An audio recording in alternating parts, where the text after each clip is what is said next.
and welcome back to another video. In today's video, we are going back to the third Magistral via the Zahara tournament. I am currently in Malaga actually. The tournament has ended. It was so exhausting that I was unable to record more recaps of the tournament. So we're doing it afterwards, which is completely fine because I'm resting here for a few days in Malaga. And I'm actually already a bit sunburned. I don't think you can see it on camera, but yeah, I'm already sunburned after one day of spending my time in Malaga. But anyway, we are here to talk about round 5 of the tournament. In round 5, I faced Marcelo Panelo. He is an international master from Argentina. And yeah, I was excited to play him. So let's take a look what happened. I started with e4 and my opponent went e5, knight f3, knight c6. I remember that my opponent plays both the knight dwarf and e5. I was kind of certain that he would go for knight dwarf, but then he played e5 and I thought, okay, I don't mind having a pretty solid position, I guess. And I went for the bishop c4 move, the line with bishop c4, the Italian. And here I have been preparing the Italian for so long. Remember the past month, I have been studying this opening for a while using the course of Anish. And yeah, I know a bit of ideas here and there, but it's such a big course that I still need to go over it. So he played knight f6, d3, bishop e7. Usually they play bishop c5, but bishop e7 is also more than fine. Short castle, short castle. I do have to admit I did not know for sure 100% what the setup I had to go for. It's a little bit blurry still in my head what the exact lines are in the Italian. So I played rook e1 first, d6, and then I realized that, okay, if I play c3, then knight a5, and my bishop has to go to b5. And usually don't really want to allow it. So let me just quickly show you. If c3 now, knight a5, bishop b5, then black can simply play either a6 or c6. And the problem is that after c6, bishop a4, b5, you allow the opponent to have so much space already on the queen side. And then they can, yeah, make progress so quickly already. They don't really want to allow that by tempo. So that's why you usually want to retreat to b3 here and then go to c2 if necessary, so that you're basically not allowing this to happen by tempo. Anyway, I went for a4 with the idea that I retreat my bishop to a2. So knight a5, bishop a2 indeed happened, c5, c3. I either want to play b4 or d4, but my eyes are of course on d4. My opponent went back to c6 with the knight because the knight is not really doing anything there anymore.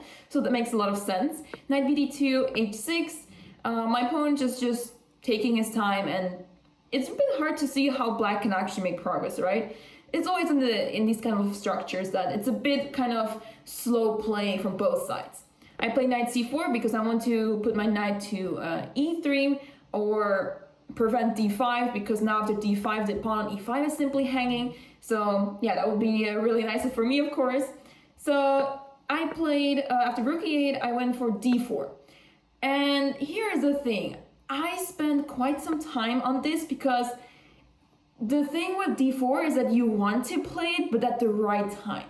And I wasn't sure if I had to wait even longer or if I can play it already. And I was calculating a lot, and I was very certain that d4 now is fine, because bishop g4 is not something that I'm afraid of.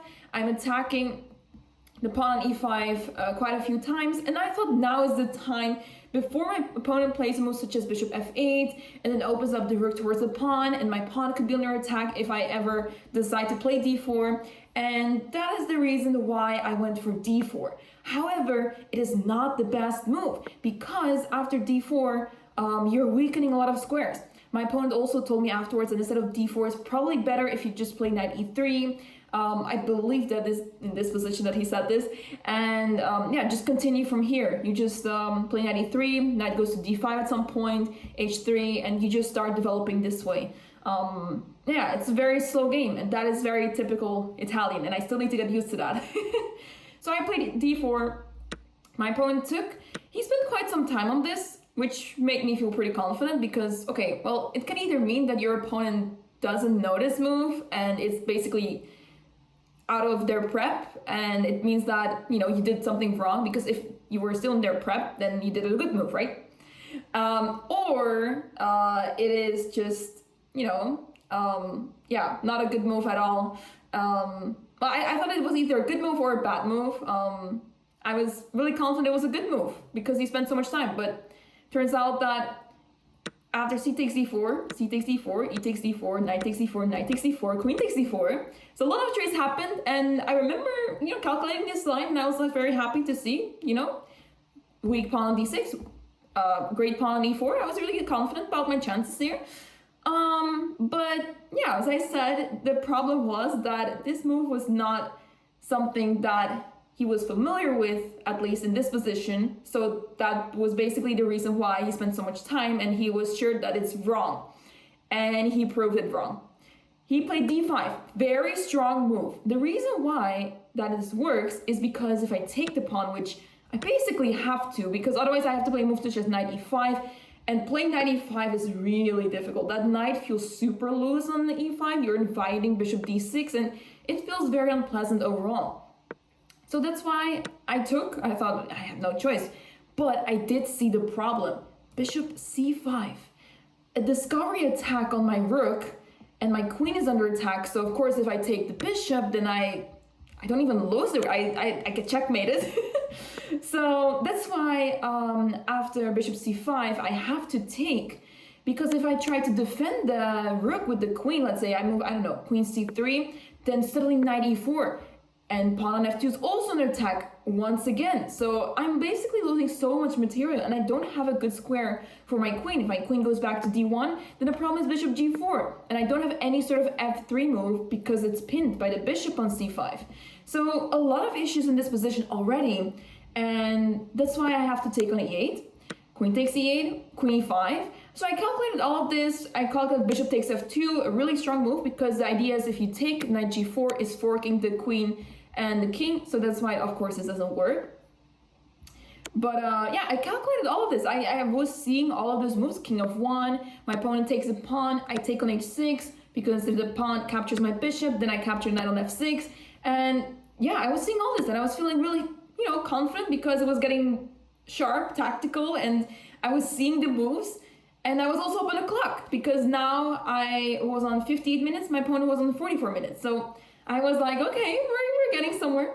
My opponent plays queen c2, I also saw this move. But here, I spent 40 minutes, I think 40 minutes, yes, almost 40 minutes. Over 35 minutes were spent on this move, because I thought something has to be here. There is no way that there's not a winning move here. I must be winning here. There must be a move that is giving me an advantage, or I'm completely winning this. But I couldn't find it. Every single move, there was some refutation. And the worst part of all, I did not see the main threat. Well, I thought that the main threat in this position is that my opponent plays, let's say, queen d3. Let's say I make a random move, I don't know. Let's say I play d6 because I want to push the pawn. I thought queen d3 check, queen e2, and, well, actually not queen d3 yet. First, what was I thinking about again? I was thinking some moves like queen d3, queen e2, take. I don't remember exactly, because I was really sure that I was losing material here somewhere. But I guess it was not queen d3 per se. I was basically scared that I was forced to take the bishop and then knight g4. Maybe I was just thinking about some queen move. Let's say queen g5, you know, very logical move. Well, the issue is that you get checked here. King has to take, knight e4 check, and you're losing the queen. So that's why I was getting very confused, because I thought, okay, the main issue is that this knight can at some point jump to g4. And I want to stop that. I don't feel comfortable with that thought in my head. But the problem is that there's a bigger issue going on. And that issue is bishop f5, bishop d3. How do you defend this? Because that bishop is incoming, and I do not see how I can defend those squares. The only way, well, there's a few moves that are okay, but the best way to deal with this is to simply retreat with the queen, trade off the queens, king takes, and then black can take, but then you ruin the pawn structure, so you can just retreat a bishop. Then I have to retreat my bishop, you know, like bishop e3, for example. And yeah, I'll be slightly worse, but it's not so bad. It's not that bad. So after a long thought, I played h3. And with the reason that if I ever get to the position that I take this bishop, I won't be facing knight g4, and I'm happy. Well, then my opponent played bishop f5, and I was shocked. I thought, wait, did I just spend almost 40 minutes on, you know, trying to figure out the best way to maintain the advantage in some way, just to face bishop f5 and realize that I'm completely lost? I was shocked. I was so sad and upset at myself. I could not believe this. And okay, now we have to try damage control. So knight e2, bishop e6, bishop c4. I'm trying to stop all the threats, you see, because of course, yeah, after knight e2, now the bishop is not defended anymore, so it has to go back. Bishop c4, I stop. Bishop d3, stop, because it's still played. Bishop takes, queen e2, take, pawn takes bishop, and I'm down a piece. And this was reason enough for me to resign. So yeah, that was a bit of a sad game. I was so sure that I was in a better position. I thought I had it all figured out. I thought it was a perfect opening. But turns out that I still need to learn a lot regarding this opening. And it was a really good learning lesson that, you know, we need to time d4 well. That move in the center, really important to probably think about it. And my opponent simply played a perfect game. I mean, of course, I helped him a lot, but at the same time, he found all the right moves. He did not mess up anything whatsoever, and he just won in a very clean way. It was just super well played. So yeah, of course, bummed about this loss, but hey, I was playing an international master, rated 2360, so that's a very strong player, and yeah, we learned another thing. So I feel like the game was still very interesting, and you know, I was very excited about it still, so we take those. Anyway, that was round 5. Let's move on to round 6, because that game happened on the very same day, and we know double rounds. We have to talk about the double rounds later in another video, because that was definitely something. So let's take a look. Let me switch real quick. Here we have round 6. In round 6, I faced Pedro da Silva. Very long names. It's always difficult to write those down on the notation, you know, like sometimes it doesn't fit. Anyway, first world problems. Pedro has been really nice to me during the tournament. He has been helping with translations a lot, because I was really struggling to understand any of the Spanish that was being spoken, and everyone speaks Spanish, almost everyone except me. Maybe 1 or 2 players also didn't speak Spanish, but I felt really alone in this, and it was really difficult to catch up. But there were some really nice people helping me with the translations, and Pedro was one of them. So anyway, without further ado, let's talk about round 6. I played him, and he started with c4. So this was sort of expected. I played c6, and then he hit me with e4, and I was shocked. I thought, oh, well, I guess we are in a Caracan now. The last time that I played this was many years ago. But I do remember this specific line kind of vaguely. It's not the end of the world for me. I know some ideas, so at least I was not completely in new territory. So I thought, okay, I guess he forced me to play Caracan in a way. So I played d5, takes. And here the idea is simple. You don't take the pawn on d5 yet, because after queen takes, there's knight c3, and it's kind of a bad version from the Scandinavian, because in the Scandinavian you still have the c pawn, and now you don't, and that may be very important detail. So it's very different. That's why I play knight f6. I want to recapture that pawn at some point. I'm not in a rush at all. My opponent plays knight c3. Apparently I can already take the pawn, but what I do remember from when I played the Caracan back then is that there's bishop b5 check, and then you defend with the knight, I believe. Apparently with the bishop also works, but I remember some lines where you play knight d7, then play a6. I'm not so sure anymore. I have to double check those lines because it's been, I don't know, over 5 years ago or something. So that's why after knight c3 I was not so sure anymore what I was supposed to do, but I thought, okay, I don't want to touch that pawn. It feels like I shouldn't, and I just keep it there because it's not bothering me just yet. I played g6 because I just want to develop and castle. d4, bishop g7, queen b3, short castle, bishop e2, simply developing moves, right?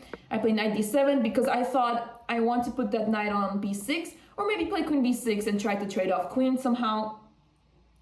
And I wasn't really sure where to put my pieces elsewhere. It's a bit difficult to play knight a6, right? Which is apparently fine, but I just got really sick at the thought of allowing bishop takes a6. That feels sickening, but apparently it's completely fine for black. Anyway, I went for knight d7, bishop f3, queen b6. Turns out that queen b6 is not the right move. Bit hard to understand why, because yeah, I just want to trade queens, and my opponent plays the move knight g2, let's say, to continue developing. I want to take on b3, and I thought I was going to be really happy about doubling the pawns on the queen side, but turns out that this is good for white. Anyway, queen c4. My opponent played that, and I was really happy about this. You know, the one move that actually terrified me in this position was queen d1. And I thought, what do I play here? I don't have a move. I really didn't know what to play here. I thought, okay, maybe like, I don't know, rook d8 or something. I don't know. The funny thing is that the engine also suggests the best move being queen d8. So that is also quite depressing. Anyway, queen c4 was played, and here I spent some time because, as I said before, I'm a little bit stuck. Where do my pieces go? I'm not so sure. So I went for the move knight e8. After long thought, I thought I have to maneuver this knight, I think, because my other knight on d7 wants to go to f6 maybe, and maybe I can maneuver my knights in such a way that they can cooperate, you know? Because right now they're just staring at each other like, okay, can I go there? Can I go there? But they can't go that way, you know? Kind of difficult situation. So knight ge2, knight d6, and I was really happy because I'm developing my knights again, but like by tempo. Knight f5. I was actually thinking to play knight f6 here. This was the whole reason, right, that I wanted to maneuver this knight. But then I realized I can actually win that pawn. Knight f5, short castle, and I just take the pawn. And I thought, okay, I'm not down a pawn anymore. This pawn on d5 is too far ahead, and I could maybe win this pawn. Knight takes d4, queen takes d4, takes. So just to go back a little bit, I was not sure, should I take with a bishop? Should I take with a queen? I didn't want to take with the bishop because I thought, okay, I don't really see the benefit of me having the queen on the board still. And I feel like, if anything, maybe my king is the most exposed or something. I feel like my opponent has the better chances with the queens on the board. And because of the weakness on d5, I thought, okay, this is like a good thing to face in the end game, because that pawn is a weakness. When there's a weakness going on, then we want to like trade off pieces, especially an isolated pawn. We want to trade pieces in that situation when we are facing it. So yeah, you can win it easily.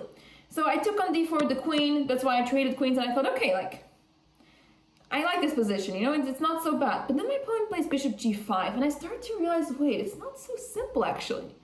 So the first thought that crosses my mind is I want to play f6, but if I do that, I have two problems. One, I weaken my pawn structure. Two, Ben Feigold will be very upset at me, and I can't have that. So then I thought, I mean, if I play f6, I just can't justify it. I cannot justify this. I'm attacking the bishop, that's it. So that's why I thought, let's play bishop f6. But then if the bishop takes, knight takes, rook fe1, I realize my pawn is in trouble. Because how do I protect this? If I play rook e8, there's knight b5.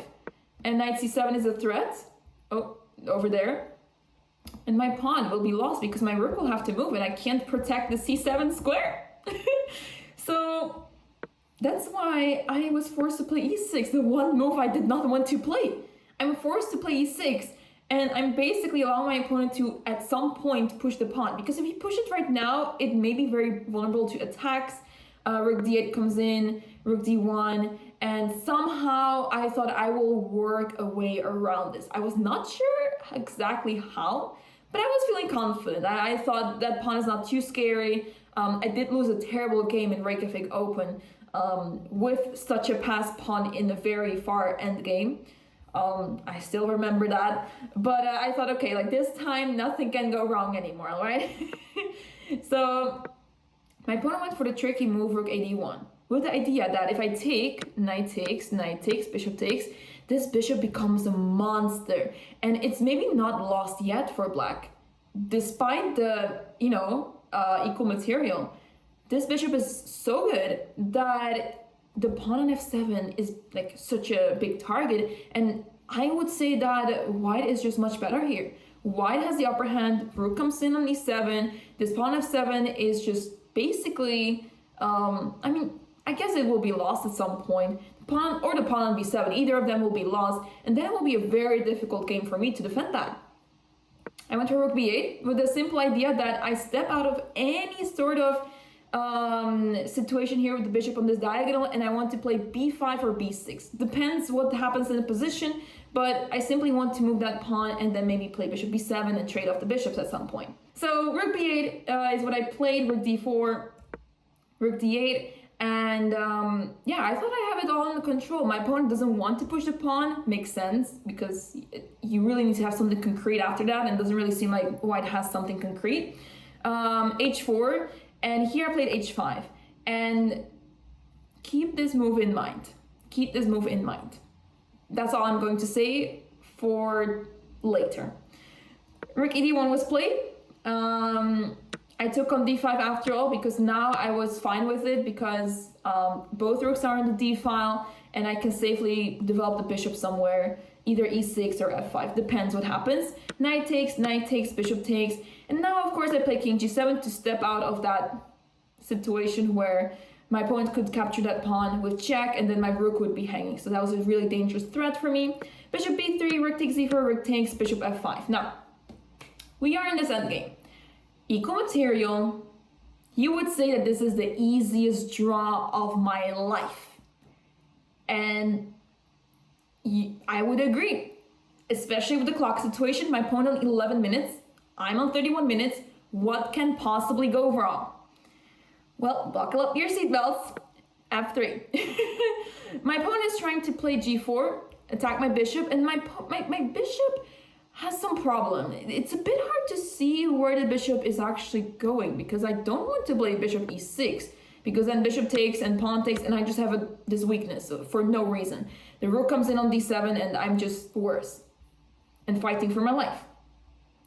But yeah, what else? So then rook c8 comes to mind so that I can play bishop c2 if needed. I also can play bishop b1, but yeah, we'll have to see if I really need to go there. King f2 is played, rook c6. Here I played rook c6 with the reasoning that I just want to play bishop e6 and I don't know what else to do. But in hindsight, maybe rook c7 would have been much easier because I'm basically stopping my opponent from ever going to d7, and if rook c4 to trade off rooks and I just move the rook anywhere, and yeah, I leave it to my opponent to try to improve the position. Rook c6, rook c4, and here I thought, I don't really want to trade the rooks because when we get into bishop endgame, it may get tricky. With the rooks on the board, like we know that rook endgames are often drawn, so rook endgame would be much easier to draw, and I want to keep the rooks on the board for that reason. But if I play rook d6, let's say, there's rook c7, and yes, I can capture that pawn on b2, but look what happens. Rook takes f7, king h6, rook takes b7, and I'm down a pawn, and this pawn is also really bad, and yeah, this looks very unpleasant. I'm not so sure what's happening here. So that's why I thought I can't avoid it. Rook c7 is a threat, so I have to take it. Bishop takes, and now f6, and this is with the idea that I simply want to play g5. f4 was played, g5, g3. I took on h4, and now we are in this position in the bishop endgame. A quick analysis shows that, okay, I'm the one that has to fight for the draw because I have pawns that are light squares, especially the pawn on h5. Remember I told you to keep it in mind? This pawn is going to be, one of the reasons why things went downhill. Because if the pawn was on h6, my life would have been much easier. I play king g6, king e3, bishop d7, not a great move, but okay. I should have just played any other move. Well, I guess bishop h3 is important. It's really hard to understand what the exact differences are. So yeah, I really need to look into that at some point, but let's just talk about what happened because it gets very interesting. I played b6 after bishop d5, bishop e4 check, and here with 7 minutes on the clock, I was calculating some lines and I thought, all right, it's time, bishop f5. The losing move, because I forgot about king d4. Yeah, that was painful. That was very painful. Because the worst part is, so I was calculating some lines, and I vaguely remember thinking of bishop f5, and I thought, oh no, king d4, and like I'm losing the tempo, and I'm going to lose that. But for some reason, I went back to it, forgot about king d4, and I just thought that this was the drawing move, or like helping me to draw. But turns out that, this is not a draw at all. I simply had to go back to f7, and well, the thing is that it's not easy to draw this. It's very difficult because white is so active, and that pawn on h5 is very difficult to protect because the bishop always goes to f3, attacks it, and you have to be really careful. So yeah, this position like super interesting to analyze further in depth. The amount of endgames that happened in this whole tournament, that way, is just insane. So if you want to take a look at some really interesting endgames, make sure to check out all the other games in the tournament because a lot of endgames happened and they are super interesting to look at. Anyway, the line goes basically that after king d4, I can play some moves here. I guess not a lot of options because there's a lot of threats over here. But yeah, one of the more important moves is that you play bishop c8. And the idea is simple. You keep the bishop back and you play either king e7 or king, well, depends where the pieces go, I guess, but let's say bishop f3, king g6, of course, and there's no king d5 because then you lose a bishop. So that is the idea behind bishop c8. You stop the king from going to d5 and move forward. So a really tricky situation, and with not so much time on the clock, it's really easy to make a mistake, but I do not have a good excuse for playing bishop f5. I should not have played this at all. Yeah, that just sort of slipped through my mind that my opponent can play king d4, even though I thought about it. It did cross my mind. I played b5 because I thought, okay, like I have to do something, but I'm already sensing the trouble. b4, bishop takes e4, king takes, king f7, king f5, king e7, and for some reason, well, I was thinking that, okay, maybe, like I can still capture that pawn, but then it quickly hit me that my pawn is only on f6. What can I do? So king g6, king e6 takes, king f5, king takes, pawn h5, and after a few moves, I just wanted to push the pawn forward and resign after queen h1 because now my pawn is stopped and it's over, completely over. I was not in time. I was too late, and my pawn f6 was a bit far behind. And this is how I lost a game. A game that I should not have lost when you look at the position, let's say after, let's go back in the situation where my rook was on c8. Let's say this position, you would say that you cannot lose this. It looks so drawn, but I did. And I felt so embarrassed. I was so sad inside, like how can I possibly lose this? And it goes down to this position, and yeah, what did I do wrong? But in hindsight, it was not easy at all. So it was kind of comforting to hear from people that it was not really easy to defend, and it's super tricky, and I was fighting for my life for the whole game. So yeah, of course, devastated about the loss, but one, my opponent played amazing. He played really well and made it really difficult for me. And two, I was really fighting against myself, I guess, for the most part. Because I was struggling to make moves. I spent quite some time on moves that I shouldn't really have spent time on. I was really thinking a lot about how do I actually draw this game instead of, complicating it further. So it was really difficult for me to, process this game and go through it like while it was happening. But afterwards, a good learning lesson once again. And yeah, it's just so important to go through these things to understand and do better next time. So yeah, a tough day in the office once again. So day 3 was also very rough for me, but I learned a lot. It was awesome. to, you know, try out these openings, try out, you know, play those games, and yeah, we learned a lot. So I'm really happy about that. And yeah, without further ado, guys, thank you so much for watching another video, another recap. In the next videos, I will cover all the other games because we still have 3 games to go, and those 3 games actually got insane. The next video is going to be completely crazy, so make sure to stay tuned for that one because you do not want to miss that. Thank you for watching, guys, and see you in the next one.